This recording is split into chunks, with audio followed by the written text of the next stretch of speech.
Bonjour à tous, bonjour mes amis. Je vous fais cette vidéo pour nous parler des villes mortes qui vont commencer ce dimanche jusqu'au mardi. Car effectivement, ravitaillez-vous, il y aura effectivement ville morte à partir de dimanche jusqu'à mardi. Nous sommes dans le cadre de la légitime défense. Et les villes mortes sont déjà une forme de légitime défense. Parce que la légitime défense est une action entreprise pour se protéger ou protéger autrui d'une agression injustifiée et imminente.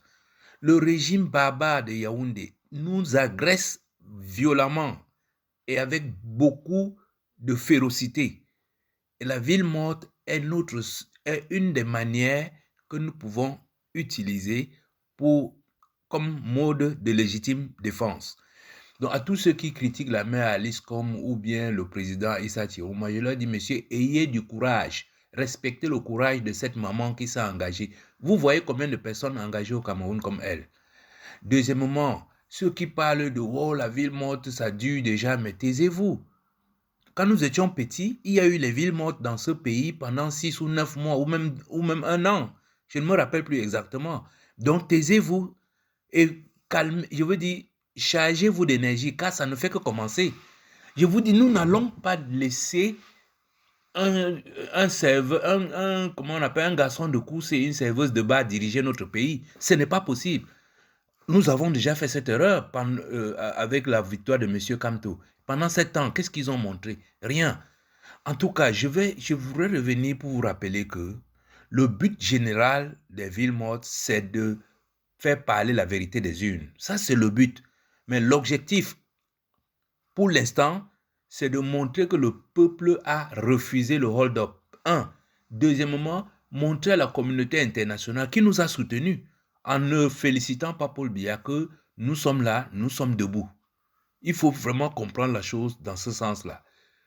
Donc, ravitaillez-vous mercredi, jeudi, vendredi et samedi, car dès dimanche, c'est terminé.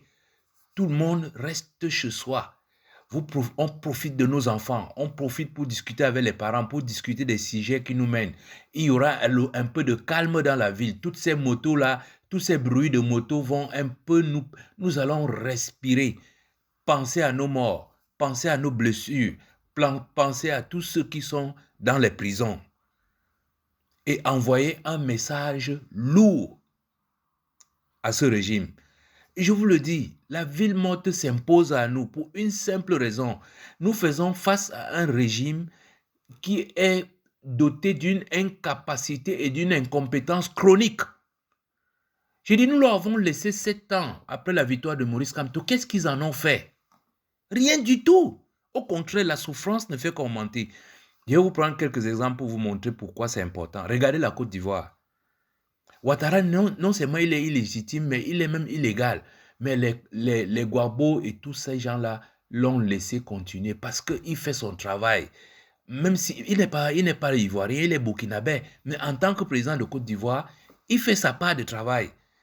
Si ceux-là travaillaient au moins pour nous, on aurait pu dire, bon, laissons. Mais on ne peut pas laisser. Parce que ces gens, en plus de ça, ils nous tuent. Troisième exemple, parce que j'ai cité le cas de 7 ans de Ngongo. Le troisième exemple, mais Famen Dogo nous avait dit que le problème anglophone, c'est 2 sucres qui vont jeter dans une bassine d'eau et qui vont dissoudre. Donc, que dire donc d'un groupe, d'une association qui ne peut pas dissoudre 2 sucres dans une bassine d'eau? C'est des incapables, ne faisons plus l'erreur de les laisser continuer. Il faut arrêter ça. Troisième exemple, je vous dis.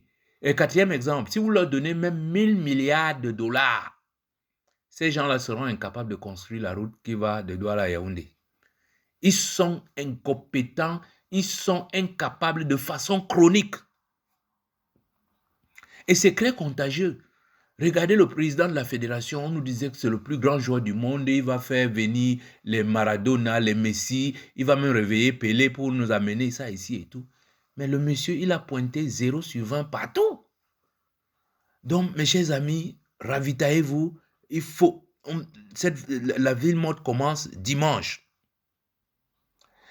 Et Ce qui est souvent difficile, c'est d'expliquer aux gens. Il faut savoir que la ville morte est une forme de désobéissance civique qui consiste à une grève générale et un blocage de l'activité économique dans les villes pour protester contre un gouvernement, une situation politique où en face on a des gens sourds. Cette action vise à exprimer un mécontentement et à exercer une pression par le biais de la non-activité des manifestations, de la non-activité. C'est de ça qu'il s'agit. Nous devons manifester notre mécontentement contre cette mauvaise gestion, contre ces assassinats, contre ces arrestations, contre ces emprisonnements. Et l'opération Ville morte est alors demandé à la population, il est demandé à la population de cesser toute activité pendant une journée, une demi-journée ou quelques heures. Ici, c'est 3 jours. Les rues sont désertes, les magasins sont fermés. Donc, les petits frimeurs qui sortent dans la rue pour faire comme s'ils défient le temps ou ils veulent montrer quoi, laissez ça. Nous ne sommes pas à l'heure de la frime. Restez chez vous. Nous ne sommes pas encore même comme chez les Amazoniens où les Ambas mettent un peu de l'ordre dans les rues. Nous ne sommes pas là. On nous demande de la discipline. Car on a beaucoup de morts, on a beaucoup de gens en prison, on a beaucoup d'arrestations. Donc, la réussite d'une telle opération présuppose que la population est déjà fortement consciente de l'enjeu du conflit en cours. Mais quand on dit nous sommes conscients, puis c'est nous qui avons voté le président Chiroma, c'est nous qui avons dit nous ne voulons plus de ce régime. Donc tout ça est clarifié. Il faut seulement passer à l'application. Donc je vous ai mis ici en quelques mots les villes mortes, mode d'action, et après on va voir en quoi ça s'applique bien au Cameroun. Les villes mortes, c'est très simple. On tient compte de 4 paramètres, c'est ce que j'appelle le carré d'as. Il y a l'objectif, il y a la culture et la religion du pays, en fait les us et coutumes, il y a l'économie locale et l'économie mondiale. Voilà les 4 paramètres qu'on tient en compte lors des villes mortes. Mais ce qui compte dans ces 4 paramètres, c'est l'objectif. L'objectif ici, il ne faut pas le perdre, il faut faire partie de ce régime. Maintenant, la culture et la religion, on regarde par exemple, okay, on ne peut pas faire les villes mortes un vendredi, il y a les musulmans qui prient, on ne peut pas faire des villes mortes un dimanche, il y a les chrétiens qui prient. C'est pour ça que ce dimanche, j'étais très content, je disais, ça va faire un pied de nez à ce nonce apostolique qui s'amène en disant, je suis le nonce apostolique du Vatican, je peux dire ce que je veux. Non, monsieur, on n'encourage pas le vol et le banditisme dans l'église. Et donc, ça, c'est l'aspect culturel. Il y a aussi tous ces... Vous savez que le Cameroun est devenu un cimetière à ciel ouvert. Regardez les enterrements qu'il y a tous les week-ends. Je crois à partir de jeudi, les enterrements commencent au Cameroun. Donc, on peut quand même s'arranger pour éviter de mettre des villes mortes les jeudis et tout. Donc, c'est de ça qu'il s'agit. Il faut trouver un équilibre entre les objectifs, les us et coutumes et l'économie locale. Le but, on nous dit ici, c'est de ralentir l'économie parce que cette économie ne profite qu'à ceux qui nous tuent. Voilà le nœud du problème. Ce n'est pas à nous. Nous souffrons déjà, nous n'avons même plus d'économie. Il faut oublier ça. Il y a des gens qui viennent dire, oh, le Cameroun, l'économie va faire. Mais où est l'économie? L'économie n'existe pas. Tout le monde rame. Il n'y a que eux qui ont des milliards, qui vont vivre en Suisse, qui vont se soigner aux États-Unis, en Inde, partout. C'est eux. Il n'y a pas, pour nous, il n'y a pas, nous sommes en mode de suivi. C'est pour ça que le président Chiroma disait qu'il faut qu'on passe la mode de suivi à vivre simplement. Donc, voilà le mode d'emploi. Et l'économie mondiale, c'est justement ça. C'est-à-dire que si nous faisons, quand ça va monter en puissance, les investisseurs étrangers qui sont là vont commencer à comprendre que ça ne va pas. Et ils vont dire à leurs dirigeants, mais rappelez notre vieux toutou là, je crois que nous croyons qu'il ne fait plus l'affaire, même s'il faut l'euthanasier ou le mettre dans un, comment on appelle ça, ils ont des trucs là-bas chez les vieux, chez eux, ils mettent les vieux dans des formes d'asile. Bon, bref, ils peuvent le rapatrier là-bas et nous laisser construire notre pays.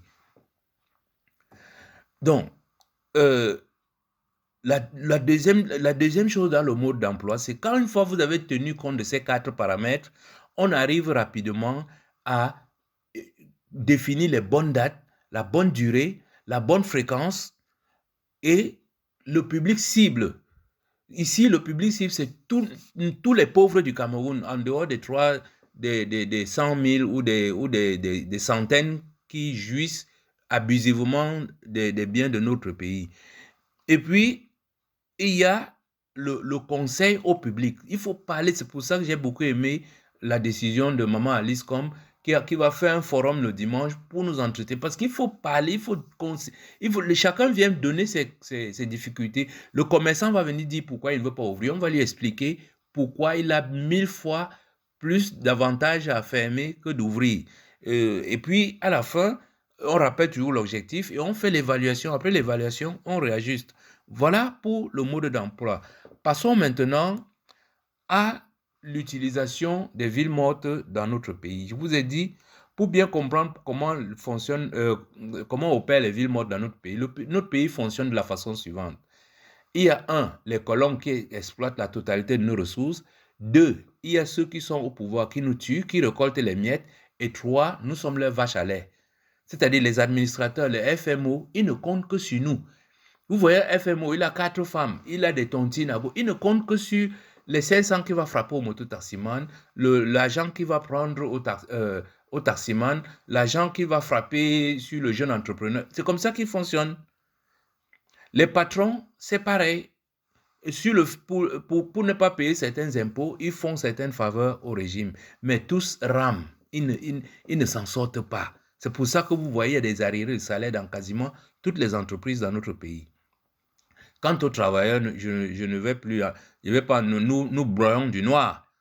Alors les enseignants, ils n'ont pas reçu des salaires depuis 2-3 ans. Les joueurs de football, ils font un petit match, on leur donne 1 million. Mais vous êtes là, vous travaillez, vous irez enseigner quoi, à qui? Enseigner les élèves. Ces élèves-là qui auront des licences et des maîtrises pour venir conduire les motos, alors que l'IRIS, l'ENAM et l'EMIA est réservé aux enfants de ces gens-là. Non, restez à la maison. Quant aux transporteurs, c'est pareil. Que les transporteurs comme les mototaximans, vous travaillez pour l'État. Quand tu achètes ta moto, les taxes que tu payes pour les papiers de la moto, là, ça va à l'État.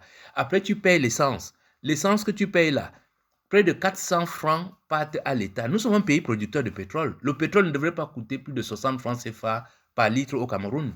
Mais si on est à 600, 700, c'est parce que ces gens-là nous pompent. Ils nous prennent tout l'argent. Et une fois que tu as travaillé, le policier qui est en route, il t'arrête, il te reprend encore de l'argent. Et quand les routes ont cassé tes motos, c'est toi qui prends. Mais tu ne gagnes rien. Je le dis encore une fois de plus, la pauvreté des Camerounais est un atout pour le succès des villes mortes. Nous sommes tellement pauvres qu'on dit que Cabrimo n'a plus peur de couteau. Nous avons peur de quoi? Toutes les courses, j'ai dit, l'argent que je donne à ma femme pour faire les courses, elle peut faire les courses de toute la semaine en un jour. Mais elle a le plaisir de sortir tous les jours, partir comme les autres femmes, tout comme nous les travailleurs. Nous sortons le matin. Il y a beaucoup de travailleurs qui sortent ici. Ils n'ont pas de salaire, mais le fait de sortir le matin, ils respirent un peu. Ils prouvent aussi au quartier qu'ils travaillent. Donc, je disais que économiquement parlant, les Camerounais peuvent tenir des villes mortes 6 jours sur 7. Parce que ce qu'ils gagnent en 7 jours-là, en une semaine, ils peuvent le gagner en un jour si nos économies tournent correctement. Donc, mes chers amis, nous arrivons au bout de cette vidéo. Je voudrais vous rappeler, ravitaillez-vous ce mercredi, ce jeudi, ce vendredi et samedi. Car dimanche, mardi et mercredi, ce sera ville morte. Et envoyons un message fort à ce régime barbare. Et envoyons un message fort à la communauté internationale que nous avons accordé 43 ans à ces assoiffés de sang. Nous n'en voulons plus. Et vivement dimanche pour le débat, parce qu'il y aura bien sûr la régionale du peuple. C'est nous qui avons le pouvoir. Voilà, j'aurais pu dire beaucoup d'autres choses, mais sachez-le, c'est l'une des meilleures formes de la légitime défense qu'on a trouvée actuellement face à ces barbares qui ne pensent qu'à nous mettre un plomb dans la tête ou dans la jambe. Merci de m'avoir écouté et à dimanche.